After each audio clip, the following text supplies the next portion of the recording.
હાલની પરિસ્થિતિમાં મહિલાઓમાં વાળ તૂટવાની સામાન્ય સમસ્યા છે, પરંતુ કેટલાક ઉપચારો કરીને હેરફોલ પર કંટ્રોલ લાવી શકાય છે. ટકાલપણું સામાન્ય રીતે પુરુષોમાં જોવા મળતી સમસ્યા છે, પરંતુ બદલાતી લાઇફસ્ટાઇલની સાથે અનહેલ્ધી ફૂડ્સ હેબિટ્સ, પ્રદૂષણ, કેમિકલયુક્ત હેર પ્રોડક્ટ્સ, ટેન્શન વગેરે કારણોસર મહિલાઓમાં વાળ તૂટવાની સમસ્યા જોવા મળે છે. આવી પરિસ્થિતિમાં લોકો વાળ ફરીથી ઉગાડવા માટે વિવિધ પદ્ધતિઓ અજમાવે છે, પરંતુ તેઓ ઘણીવાર નોંધપાત્ર પરિણામો પ્રાપ્ત કરવામાં નિષ્ફળ જાય છે. તેથી ઉપરશૈલી સાંભળ પર ધ્યાન કેન્દ્રિત કરવાને બદલે તમારા વાળને મૂળથી મજબૂત બનાવવા માટે ધ્યાન કેન્દ્રિત કરવું મહત્વપૂર્ણ હોય છે.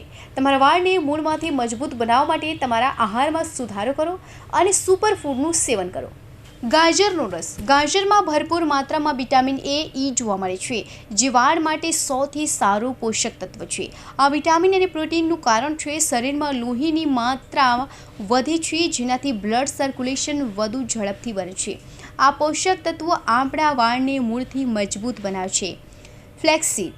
ફ્લેક્સસીડ એટલે કે અળસીનું સેવન માત્ર મોટાપાને જ ઓછું નથી કરતું, પરંતુ વાળોને ચમકને પણ પાછી આપે છે. આમાં વિટામિન બી અને વિટામિન ઈ જોવા મળે છે. આ બંને વિટામિન તમારા વાળના મૂળને મજબૂત બનાવવામાં લાભકારી સાબિત થાય છે. સાથે જ આમાં ઓમેગા-3 ફેટી એસિડ પણ જોવા મળે છે, જે વાળના ગ્રોથને પણ મજબૂતી આપે છે. લીલી શાકભાજી. લીલા શાકભાજી માત્ર આપણા સ્વાસ્થ્યને જ અસર નથી કરતું, પરંતુ તે આપણા વાળને પણ મૂળથી મજબૂત બનાવે છે. લીલા શાકભાજીમાં આયર્ન ભરપૂર માત્રામાં જોવા મળે છે. જો તમે તમારા રોજિંદા આહારમાં કોબી, પાલક, મેથી જેવા લીલા શાકભાજી ખાશો તો તે તમારા વાળને મજબૂત બનાવશે. તેમાં iron, vitamin A, vitamin C, protein વગેરે પોષક તત્વો જોવા મળે છે, જે વાળના મૂળને મજબૂત બનાવે છે.